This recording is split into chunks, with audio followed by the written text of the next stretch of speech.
अग्नेनय सुपथराय अस्मान् विश्वानि देववयुनानि विद्वान् यूयोऽध्यस्मजुहुराणमेनो भूयिष्ठान्ते नाम उक्तिं विधेम।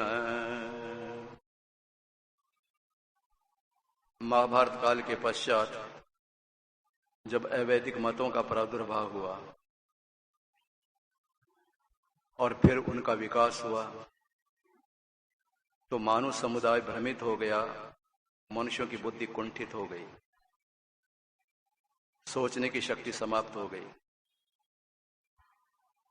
आज भी इस धरती पर अधिकांश ऐसे व्यक्ति रहते हैं जिनकी बुद्धि बराबर काम नहीं कर रही।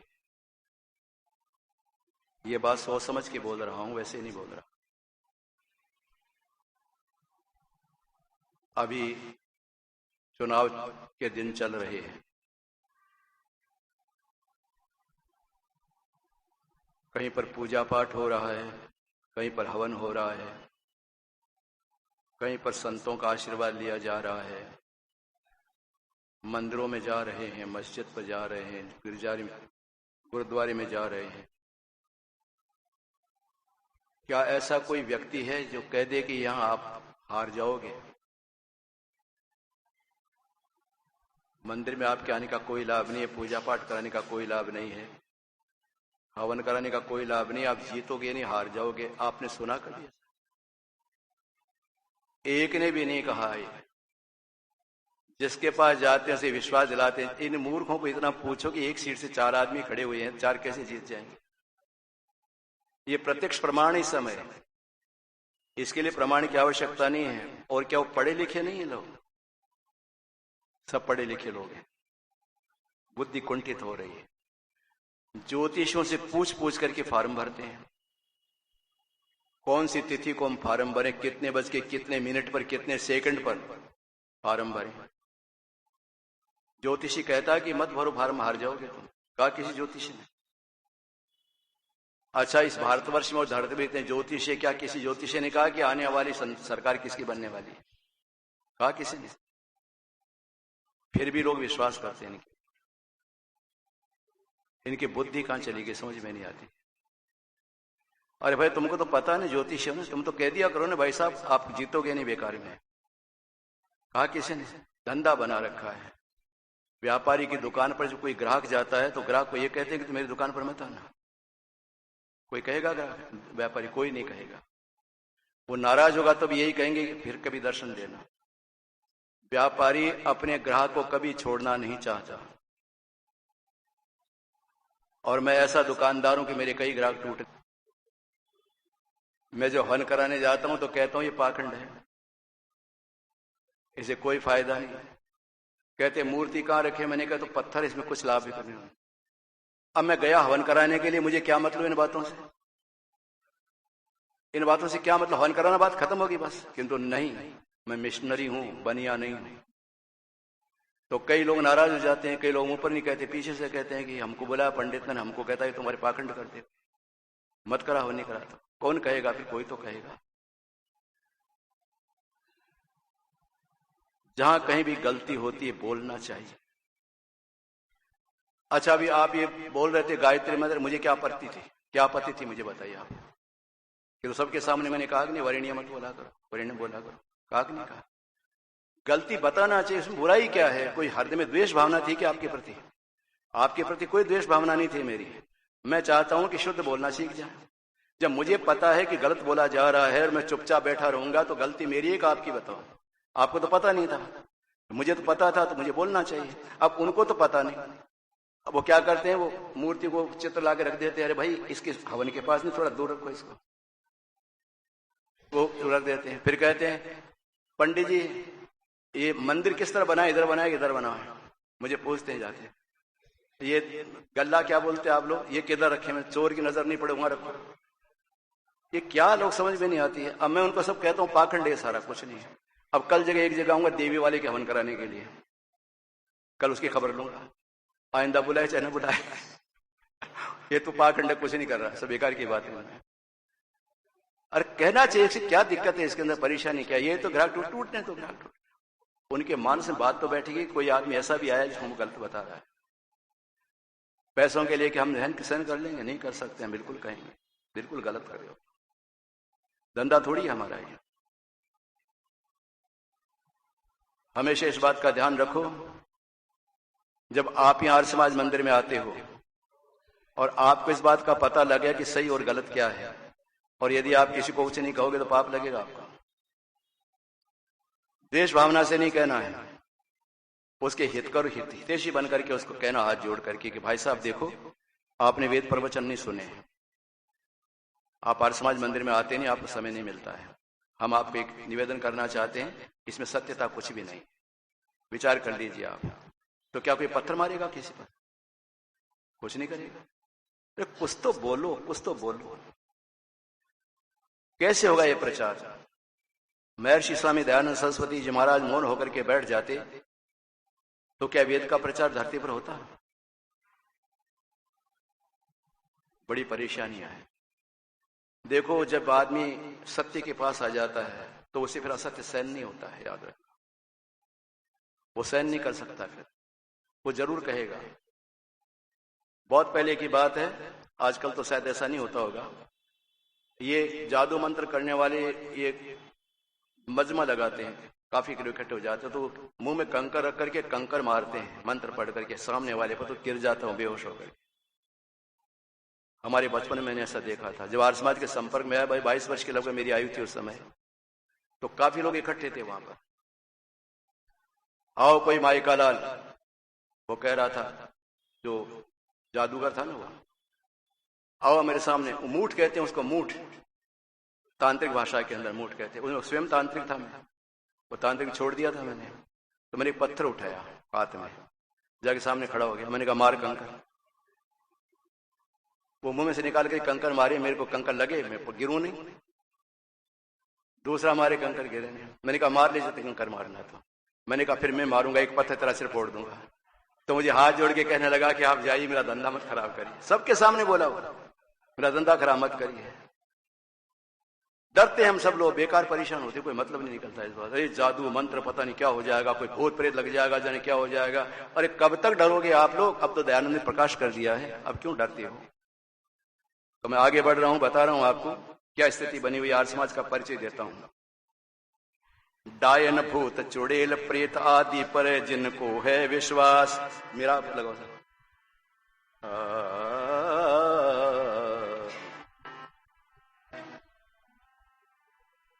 डायन भूत चुड़ैल प्रेत आदि पर जिनको है विश्वास, मुर्दों से जो डरते जाते नहीं शमशान कब्र के पास। मुर्दों से डरते हैं लोग बाग, शमशान घाट में नहीं जाते, कब्र पर नहीं जाते हैं। तो जिन्नों का क्या मुकाबला करेगा ये व्यक्ति जो मुर्दों से, जहां हड्डियां का पता नहीं, वो क्या मुकाबला करेगा जिन्नों का? 1000 वर्षों तक हमको पीसा इन मुसलमानों ने, अंग्रेजों ने, और एक पिटता रहा, हिंदू मार खाता रहा। अभी इसकी अकल नहीं खोली है। डायन भूत चुड़ैल प्रेत आदि पर जिनको है विश्वास, मुर्दों से जो डरते जाते नहीं शमशान कब्र के पास। कार्य सिद्ध मंत्र से होता, कार्य सिद्ध मंत्र से होता है जो कहे होता है विनाश। माने जो उच्चाटन मारण वशीकरण आदि से त्रास। जो ऐसे भयभीत जनों को, जो ऐसे भयभीत जनों को निर्भय सदा बनाता है। वेद धर्म का अनुयायी वह आर्य समाज कहता है। वेद धर्म का अनुयायी वह आर्य समाज कहता है। वसुधा पर जो ऋषियों का, वसुधा पर जो ऋषियों का पावन संदेश सुनाता है। वेद धर्म का अनुयायी वह आर्य समाज कहता है। वह आर्य समाज कहता है। डर रहे हैं, भूत आ गया, चुड़ैल आ गई। अरे आंख अखबारों में पढ़ते हैं, टीवी देखे, छोटे गांव के अंदर पीट पीट के मार डाला औरत को कि चुड़ैल डायन है। तो पीट पीट के मार डाला बेचारी को उसको। आज भी अंधविश्वास भरा हुआ है। क्या डायन है, इसके नजर लग जाएगी तो बच्चा मर जाएगा, ये हो जाएगा, वो हो जाएगा, पशु मर गए, डायन खा जाती है, जाने क्या क्या ये बात बनी हुई है। आज भी कूड़ा कचरा दिमाग के अंदर भरा पड़ा लोगों के अंदर। बिल्कुल निर्भीक बनाता और समाज कहता डरो मत। जिनसे डरना चाहिए उसे तो डरते लोग, और नहीं डरना उसे डर रहे हैं। पापों से नहीं डरते, पाप करते रहते निरंतर, और इन फालतू बातों से डरते रहते हैं। ये जो मारण मोहन उच्चाटन वशीकरण जो है, मारने की प्रक्रिया, वश में करने की प्रक्रिया, उजाड़ने की प्रक्रिया, ये तांत्रिक भाषा में इनको ढाल करके हम बताते थे जब तांत्रिक थे तब। कैसे व्यक्ति को उजाड़ दिया जाए, कैसे व्यक्ति को वश में कर लिया जाए, कैसे व्यक्ति को मार दिया जाए, ये सारे हथकंडे हैं, इनमें कोई सत्य नहीं। डरते हैं लोग बाग। आर्य समाज डर दूर करता है, कहता है डरने की कोई आवश्यकता नहीं है। एक बात का ध्यान रखना, पहले भी मैंने आपको बताया था, जो डरते उसे लोग ज्यादा डराते हैं, जो डरता नहीं से कोई नहीं डरता है। कायर बना दिया हम लोगों को डरा डरा करके इन लोगों ने। ये होता क्या है मैं बताना चाहता हूं आपको। जन्म जन्मांतरों के संचित संस्कार लेकर के हम अंतःकरण पर इस मानव तन में आते हैं। तो ये जो हमारा लघु मस्तिष्क है, इसके अंदर कई प्रकार का भरा हुआ रहता है सारा। जब प्रसंग देखते हैं तो स्विच ऑन हो जाता है, वैसे ही हमको दिखने लग जाता है, वैसे ही करने लग जाते हैं। तो कई लोगों के ऐसे संस्कार होते हैं, डरावने संस्कार होते हैं, भूत प्रेत के संस्कार होते हैं, जिन के संस्कार होते हैं, तो ऐसी भाषा बोलने लग जाते हैं। लोग समझते हैं कि अंदर कोई ओपरी माया है, कोई ऐसा आ गया है। ऐसा होता कुछ भी नहीं है, वो संस्कार जाग गए हैं, अवचेतन मन सक्रिय हो गया है। उनका इलाज डॉक्टरों के पास नहीं, उनका इलाज तांत्रिकों के पास में है। हम उसको ठीक कर देते हैं। वो आज फिर वो व्यक्ति मिला था, उन्होंने कहा कि आपने हमको बचा लिया। मैंने कहा मैंने कुछ नहीं बचा लिया, तेरे को रात भर रोया तू, कोई मतलब नहीं निकला। वो जिंदा अभी तक मरा नहीं, हो 10 दिन में तो मर जाएगा, कोई नहीं हो रहा। मैंने कहा तुम्हें तांत्रिक भाषा बोली, तेरे को समझाया था तो समझ गया, बात खत्म हो गई। बताना चाहिए किसी को। ये सारे पाखंड हैं। जिस काम को आप नहीं जानते उस काम में आप ठगा जाओगे, जिस काम को मैं नहीं जानता उसे मैं ठगा जाऊंगा। तो हम आपको बताना चाहते हैं ये संस्कारों का केवल प्रभाव, इसके और कुछ नहीं होता है। भाषा बोलने लग जाता है कभी कभी, जन्म जन्मांतर पता नहीं कितने जन्म धारण कर लिए। यस्मिन जचे साम यजुंक्ष यस्मिन प्रथा भाविवारा यस्मिन चितं सर्वमोत्तम प्रजानाम तन्मे मन शिव संकल्प मस्तु। पता नहीं जन्म जन्मांतर कितना संस्कार लेकर के हम आए, वेद कहता है। तो संस्कार प्रकट रूप साकार रूप धारण कर लेते हैं तो व्यक्ति भाषा बोलने लग जाता है। अंग्रेजी किसी ने देखी भी नहीं, अंग्रेजी बोलने लग जाता है। कैसे बोलने लग जाता है अंग्रेजी? अंग्रेजी के संस्कार उसके अंदर है। उर्दू बोलने लग जाता है। मैं एक बार एक स्थान पर चित्रकारी काम कर रहा, तो पड़ोस के मकान के अंदर एक महिला रहती थी, उसके अंदर वो आता था भूत कोई। तो मुझे इस बात का पता नहीं था। तो जब उसको घूमने लगी वो, तो उसकी सास दौड़ करके आई, पंडित जी आप एक इलाज करते हैं, चलो मेरी बेटी बहू को देखो। तो ऐसे घूम रही थी वो। तो मैंने तांत्रिक भाषा बोली उसके सामने। तो कहती अभी तो 9 बज गए, कल मिलेंगे।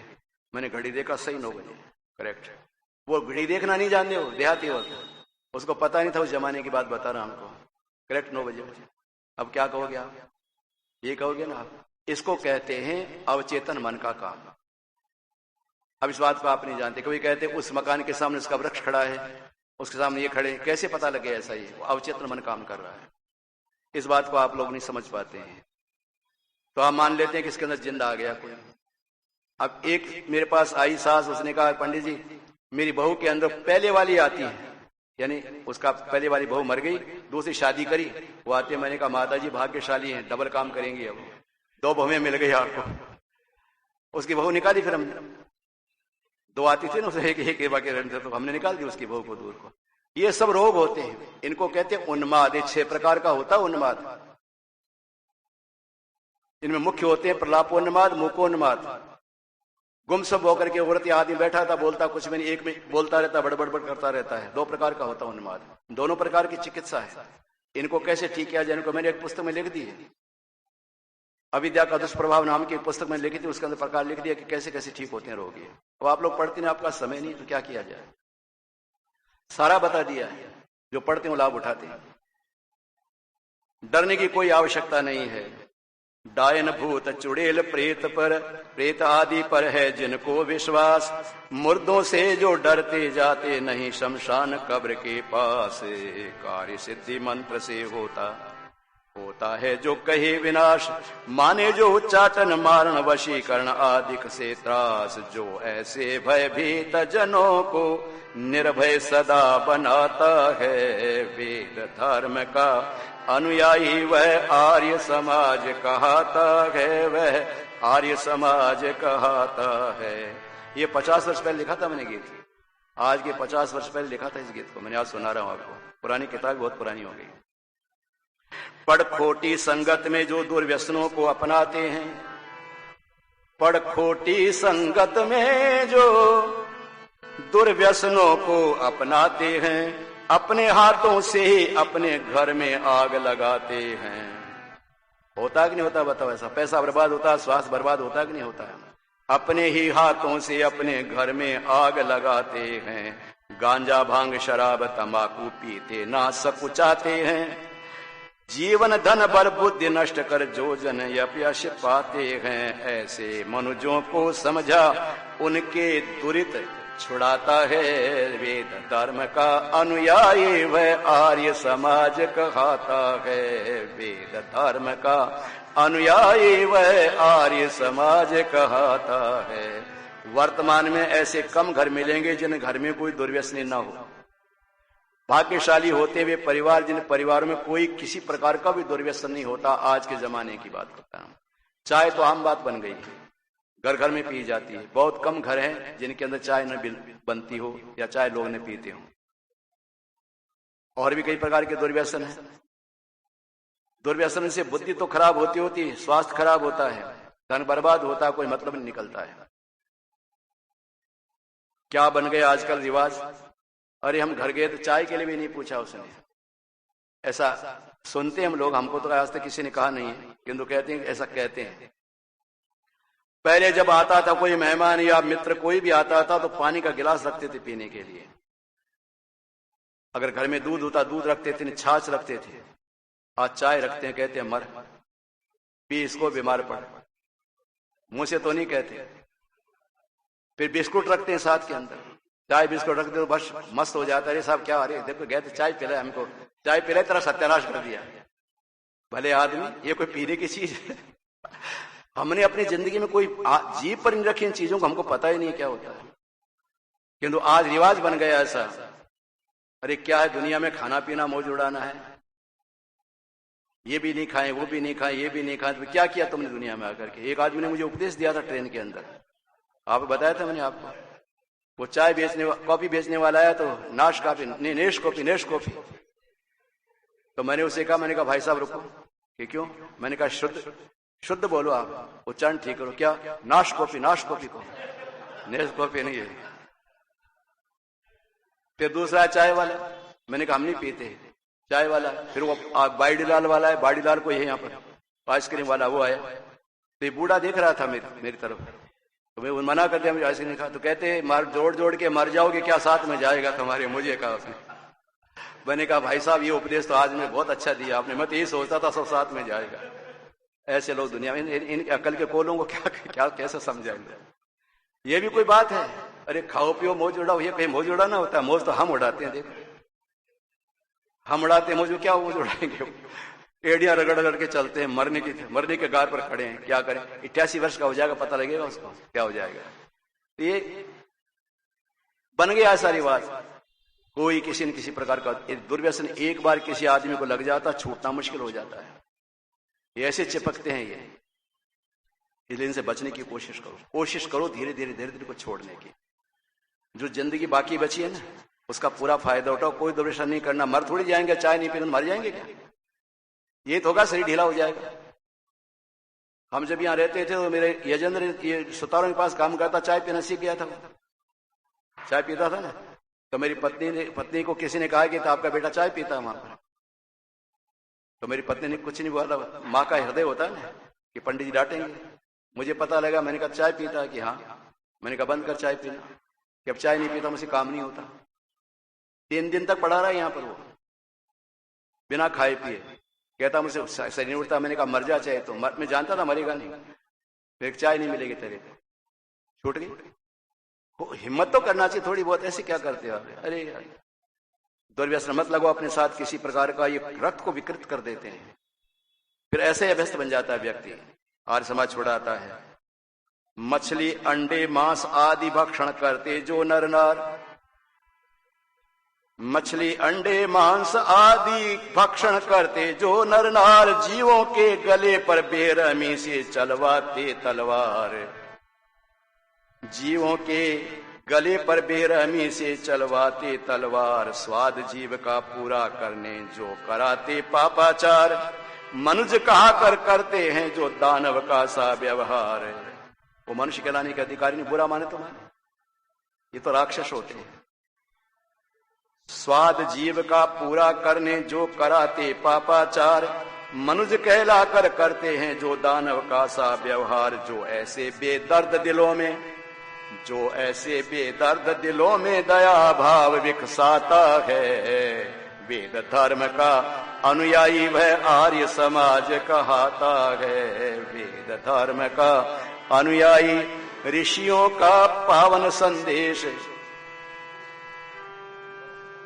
घर घर में सुनाता आर्य समाज। वेद धर्म का अनुयायी वह आर्य समाज कहाता है। वसुधा पर जो ऋषियों का पावन संदेश सुनाता है, वेद धर्म का अनुयायी वह आर्य समाज कहाता है। ये दुर्व्यसन करने वाले व्यक्ति हैं, इनकी दुर्गति होगी, बुरा माने तो माने। मैं जब जाता हूं, पंडित जी पानी पियो, मैंने कहा आप शराब पीते हैं मांस खाते हैं कि कभी कभी? मैंने कहा तुम्हारे घर का पानी मैं नहीं पीऊंगा। नाराज हो जाते हैं कि तुम, आपको थोड़ी पिला रहे हैं, आपको मांस थोड़ी खिला रहे हैं। मैंने कहा मैं इस घर का पानी नहीं पीना जैसे मांस खाते हैं, तो राक्षसों का घर होता है। अब वो मुझे दक्षिणा भी दे रहे हैं, पंडित जी भी कह रहे हैं, फिर भी राक्षस बता रहा हूं उनको मैं। अब ये कहां का न्याय है भाई? मैं नहीं जानता इस बात को, मैं बोल रहा हूं इनका क्या प्रभाव पड़ने वाला, कि हमें इतना बेवकूफ, मैं इतना भी नहीं जानता है, इतना बेवकूफ। मैं जानता हूं कि ऐसी बातें कहने से बुरा लगेगा, मैं जानता हूं इस बात को अच्छी तरह से, फिर भी कहता हूं। मैंने कहा तो मनुष्य कहलाने के अधिकारी नहीं हो, जीवों को मरवाते हो तुम। अगर इन जीवों को बोलना आ जाए कभी, तो तुम्हें कहेंगे कि मुझे बताओ हमने तुम्हारा क्या बिगाड़ा है। बकरा कहेगा बता इंसान मैंने तेरा क्या बिगाड़ा, क्यों मरवाया मुझे तूने। मछली कहेगी हमने तुम्हारा क्या बिगाड़ा, क्यों मरवाते हो। तेरी गंदगी को हम साफ करते हैं। मुर्गा कहेगा तेरी गंदगी को साफ करते हैं, फिर तुम्हें मरवाता क्यों है, क्यों खाता है, मुझे बता क्या नुकसान किया मैंने तेरा। ये जरूर बोलते हैं। थोड़ा तो कम से कम हृदय में दया होनी चाहिए तुम्हारे। तुम राम को मानते हो, कृष्ण को मानते हो, और इस प्रकार का पाप करते हो। समझाते हैं लोगों को, मांसाहारी लोगों को, दुर्व्यसनी लोगों को, जो कि पतन का रास्ता जिन्होंने पकड़ रखा है, आज समाज सावधान करता है। हम इस बात को अच्छी तरह से जानते हैं कि इससे क्या होगा कि जो लोग होते हैं, वो कुछ लोग जो बुद्धिमान होते हैं वो तो मन में समझ जाते हैं कि बात ठीक कही जा रही है, गलत नहीं कहा जा रहा। बाकी लोग डीठ होते हैं, वो ऐसा मान के चलते हैं, चिल्लाते रहते हैं, ऐसा दुनिया इतना कर रही है, सब कुछ कर रहे हैं। तो वोट लेना नहीं हम लोगों को। वोट लेने वाला तो कभी नहीं कहेगा मुझे आप चुनाव में खड़ा करके देखिए जमानत जब्त हो जाएगी। मुझे चुनाव में खड़ा करके जमानत जब्त हो जाएगी, मेरी कोई वोट नहीं देगा मुझे। कौन देगा वोट? आप में से को 10-20 दे देंगे, बात अलग है भाई। कोई वोट नहीं देगा मुझे। यही मत करो, वही मत करो, यही मत करो कहते हैं ये को चिंता कि क्या करोगे। बाकी एक बात का ध्यान रखना, दयानंद का झंडा ऊंचा है। संसार को मानना पड़ेगा, इस रास्ते पर आना पड़ेगा, दूसरा कोई उपाय नहीं। कब तक करोगे तुम? अरे जीवन बर्बाद कर रहे हो, थोड़ी दया करो। जैसे तुम्हें अपने बेटे पर दर्द करते हो ना, कोई भी बकरा भी किसी का बेटा है, मछली भी, क्यों मारते हो इन प्राणियों? क्या इनके बिना काम नहीं चल सकता? तर्क देते हैं कि अगर इनको तो ज्यादा बढ़ जाएंगे, तुमने ठेका ले रखा है क्या इस बात का? बढ़ने तो बढ़ जाएंगे। अच्छा बताओ, शेर को मारने में शिकार में प्रतिबंध है कि नहीं? सरकारी वो राष्ट्रीय पशु कहलाता है शेर, मालूम आप लोगों को? राष्ट्रीय पशु है शेर, उसको मारने में जो है जुर्माना जुल्म माना गया। तो क्या शेर बढ़ गए क्या? कोई मार नहीं रहा ना शेरों को, मारेगा तो जुल्म हो जाएगा। अरे बकरे मारते हैं, बढ़ते हैं। एक बात का ध्यान रखना, आप जिस चीज को नष्ट करोगे वो ज्यादा बढ़ेगी। आपको एक ही रात के अंदर सारे प्राणी समाप्त हो जाते, ऐसा रोग आया करता। तुम्हें ठेका लिया क्या इस बात को? झूठा तर्क देते हो कि मछली नहीं मारेगी, मछलियां बहुत हो जाएगी। अरे मछली को खा जाती है। तुमने ठेका लिया है क्या इस बात का? तुम अपना काम करो ना। तुम अपना क्यों पेट खराब करते हो, क्यों अपना जीवन खराब करते हो?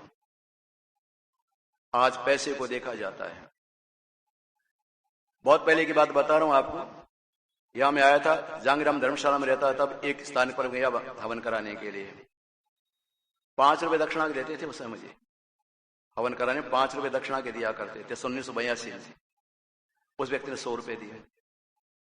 कमाल है, मैं तो गदगद हो गया। 100 रुपए दे दिए, कितना ज्यादा? 20 गुना ज्यादा दे दिया मुझे पैसा उसने। मैंने कहा भाई साहब काम क्या करते हैं? मछली का धंधा करते हैं।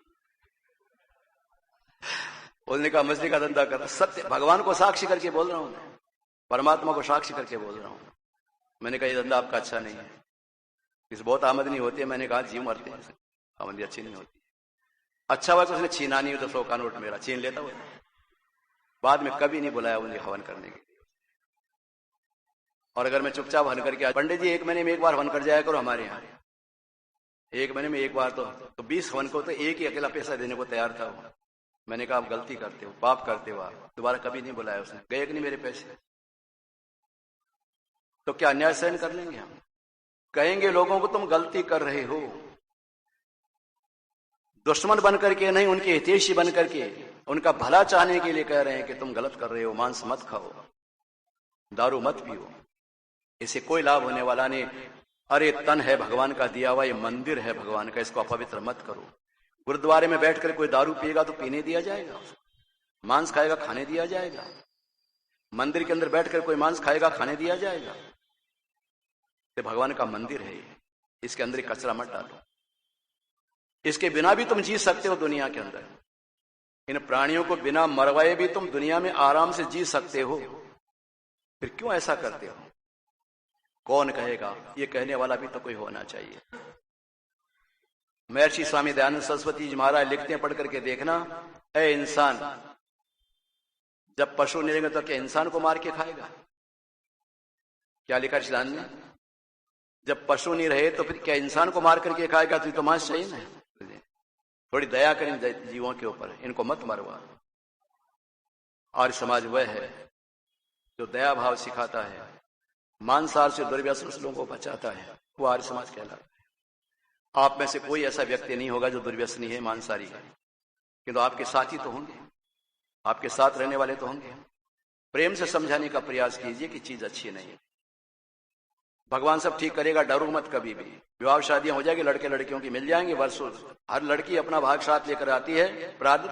हर लड़का अपना प्राप्त साथ लेकर के आता है। डरने की कोई आवश्यकता, कोई न कोई जरूर मिलेगा। सत्य पर विश्वास करो। ये मत देखो कि मांस खाने नहीं खाएंगे तो हमारी लड़की कौन ले जाएगा, लड़का कौन ले जाएगा, ऐसा मत सोचो।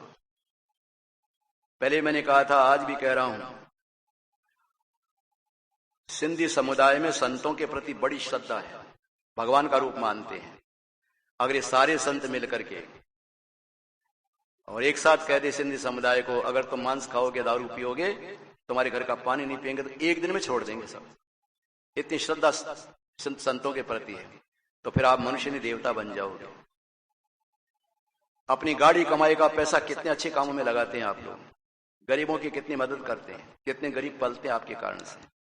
बस ये आहार आपका दूषित होने के कारण सब पर पानी फिर जाता है।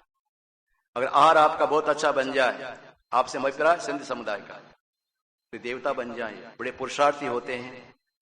मैं कभी कोई पगड़ी पर जाता हूं, कहता हूं सिंधी का अर्थ होता है पुरुषार्थी, सिंधी का अर्थ होता है बीड़ी को बनाने वाला, सिंधी का अर्थ होता है हिम्मत वाला। परिभाषा बताता हूं, सच मानो आप लोग, ये मेरे को बड़ा दर्द होता है। इतने अच्छे होकर के आप गलत काम क्यों करते हैं, समझ में नहीं आता। इसको बंद कर दो, क्या हो जाएगा। आपके संतों ने आपको जगाया, कुछ संत में कहा इलाशाय संत है। एक वो जिनका विद्यालय चलता है सरदार नगर के अंदर, एक वो हाँ वासवाणी, बहुत अच्छे व्यक्ति हैं वासवाणी, उनका मैंने साहित्य पढ़ा वासवाणी का, बहुत अच्छे व्यक्ति हैं। और टीवी पर भी उनका वो आता है, वो एक वृद्ध आदमी बैठ करके प्रवचन करता है, उसका ध्यान तो क्या, फिर भी उनका प्रवचन तो आता है, अच्छा बोलते हैं वो। अब इन लोगों की मानो नहीं, इनको क्यों मानते हो इन लोगों की बातें? अच्छे बनो भाई, शाकाहारी बनो, शुद्ध आहारी बनो। आर्य समाज क्या है बताता चला रहा हूं आपको। अब तक जो सुना है उसको आप चिंतन में लाएंगे, औरों को बताएंगे, आपका भी भला होगा, उनका भी भला हो जाएगा, ये विश्वास दिलाते हुए आज के प्रवचन को विराम दे रहा हूं। ओम शांति। ओम द्यौः शान्तिरन्तरिक्षं शान्तिः पृथिवी शान्तिरापः शान्तिरोषधयः शान्तिः वनस्पतयः शान्तिर्विश्वे देवाः शान्तिर्ब्रह्म शान्तिः सर्वं शान्तिः शान्तिरेव शान्तिः सामा शान्तिरेधि। ॐ शान्तिः शान्तिः शान्तिः। सभी बहन भाइयों को सादर नमस्कार।